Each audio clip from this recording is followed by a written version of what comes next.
نحمدہ و نصلی علی رسول الکریم ما بعد اعوذ باللہ من الشیطان الرجیم بسم اللہ الرحمن الرحیم یوم ندعو کل اناس بامامہم فمن اوتی کتابہ بیمینہ فاولئک یقرؤون کتابہم ولا یظلمون فتیلا ومن کان فی ہذہ اعمی فہو فی الآخرۃ اعمی واضل سبیلا وَإِن كَادُوا لَيَفْتِنُونَكَ عَنِ الَّذِي أَوْحَيْنَا إِلَيْكَ لِتَفْتَرِيَ عَلَيْنَا غَيْرَهُ وَإِذًا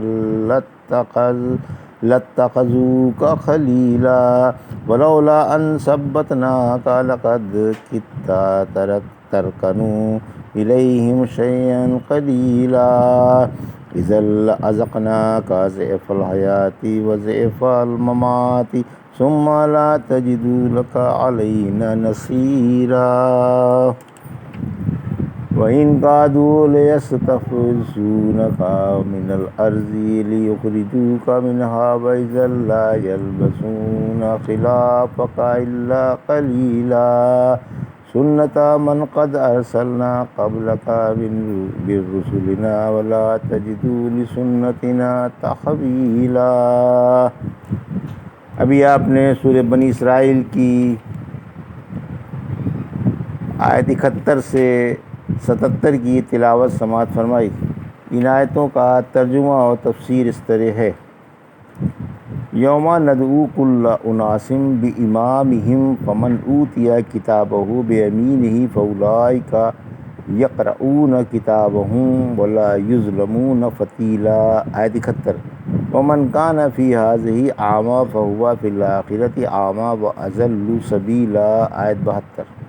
ترجمہ: جس دن ہم انسان کی ہر جماعت اس کے امام کے ساتھ بلائیں گے، پھر جن کا اعمال نامہ ان کے سیدھے ہاتھ میں دے دیا جائے گا وہ شوق سے اپنا اعمال نامہ پڑھیں گے اور ان پر ایک دھاگے کے برابر بھی ظلم نہیں کیا جائے گا، اور جو اس دنیا میں اندھا رہا وہ آخرت میں بھی اندھا ہی رہے گا اور راستے سے بہت ہی ہٹا ہوا رہے گا۔ یہ تھا ترجمہ سورہ بنی اسرائیل کی آیت 71 اور 72 کا تفسیر۔ آیت 71: ہر نبی میں امت کے بلایا جائے گا۔ یہاں امام سے انبیاء مراد ہیں۔ ارشاد ہے کہ قیامت کے دن ہر امت کا میں اس کے نبی کے حساب لیا جائے گا۔ دوسری جگہ فرمایا سورہ یونس کی آیت 47 میں ہر امت کے لیے ایک رسول ہے، پھر جب ان کے پاس ان کا رسول آ چکتا ہے تو انصاف کے ساتھ ان کا فیصلہ کر دیا جاتا ہے اور ان پر ظلم نہیں کیا جاتا۔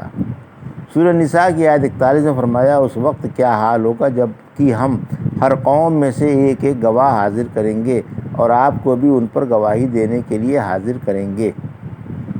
اہل حدیث کی فضیلت۔ ارباب حدیث کا اس سے بڑھ کر اور کیا شرف ہوگا کہ ان کے امام سید المرسلین خاتم النبیین حضرت محمد رسول اللہ صلی اللہ علیہ وسلم ہیں، ایمان والوں کے پیشوا انبیاء علیہ السلام ہیں اور کافروں کے بڑے بڑے کافر۔ سورہ قصص کی آیت 41 میں فرمایا ہم نے انہیں آگ کی دعوت دینے والے امام بنائے۔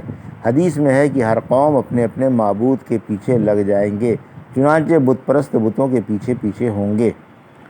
اعمال نامے کا بیان۔ یہ بھی کہا گیا ہے کہ یہاں امام سے اعمال نامے کی کتاب مراد ہے، اسی لیے بعد میں اعمال ناموں کے دیے جانے کا بیان ہے کہ جس کے دائیں ہاتھ میں اعمال نامہ آ جائے گا وہ مارے خوشی کے اپنی نیکیوں کو بڑے شوق سے پڑھے گا۔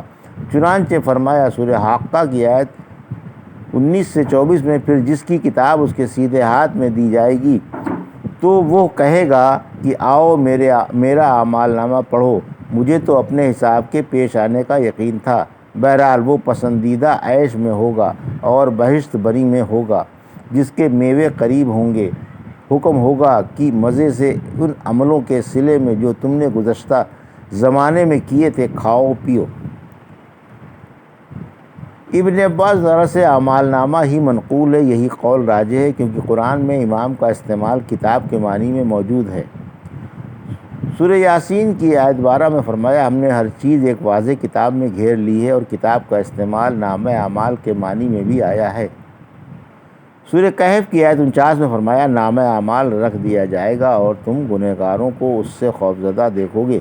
وہ کہہ رہے ہوں گے کہ ہائے ہماری شامت، اس اعمال نامے میں تو ہر چھوٹی بڑی چیز موجود ہے اور اپنے تمام اعمال موجود پائیں گے، اور آپ کا رب کسی پر ظلم نہیں کرے گا۔ آیت 72، یعنی جو دنیوی زندگی میں اللہ کی نشانیوں سے اور اس کی دلیلوں سے اندھا رہا، وہ اسی طرح آخرت میں بھی اندھا رہے گا اور دنیا سے زیادہ آخرت میں گمراہ ہوگا۔ اللہ آخرت کی ہولناکیوں سے تمام مسلمانوں کو محفوظ رکھے، آمین۔ وَإِن كَادُوا لَيَفْتِنُونَكَ عَنِ الَّذِي أَوْحَيْنَا إِلَيْكَ لِتَفْتَرِيَ عَلَيْنَا غَيْرَهُ وَإِذًا لَاتَّخَذُوكَ خَلِيلًا۔ آیت 73، وَلَوْلَا أَن ثَبَّتْنَاكَ لَقَدْ كِدتَّ تَرْكَنُوا إِلَيْهِمْ شَيْئًا قَلِيلًا۔ آیت 74، إِذًا لَأَذَقْنَاكَ ضِعْفَ الْحَيَاةِ وَضِعْفَ الْمَمَاتِ ثُمَّ لَا تَجِدُ لَكَ عَلَيْنَا نَصِيرًا۔ آیت 75، ترجمہ، اور کافر آپ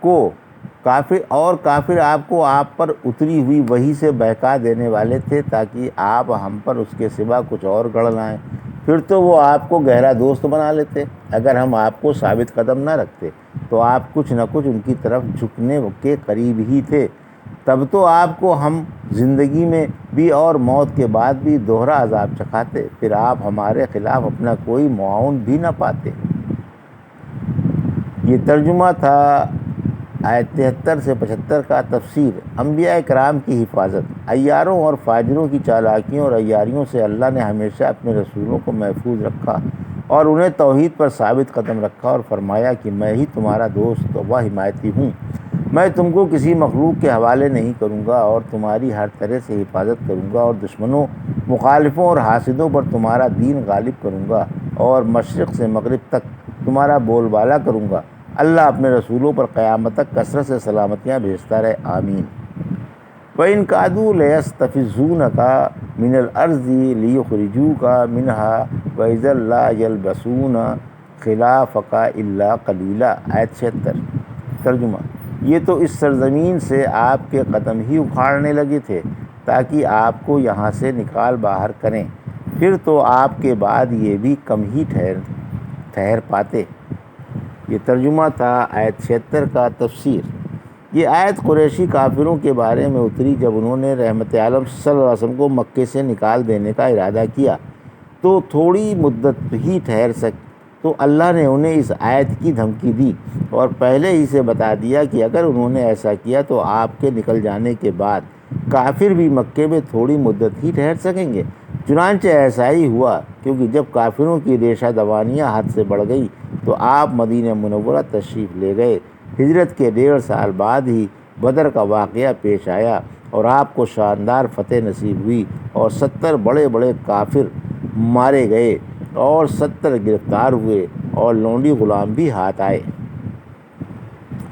سنتا من قد ارسلنا قبلک من رسلنا ولا تجد لسنتنا تحویلا۔ آیت 77، ترجمہ، جیسا ہمارا دستور آپ سے پہلے رسولوں کے ساتھ تھا اور آپ ہمارے دستور میں رد و بدل نہ پائیں گے۔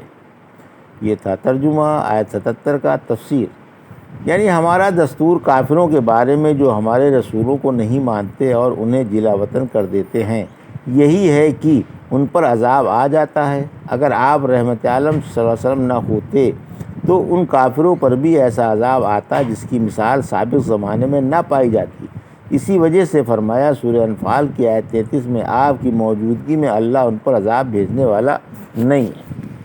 یہ تھا سورہ بنی اسرائیل کی آیت 71 سے 77 کا ترجمہ اور تفسیر جو بھی آپ نے سماعت فرمائی۔ بارک اللہ لی و لکم فی القرآن الحکیم و نفعنی و ایاکم بآیات الذکر الحکیم۔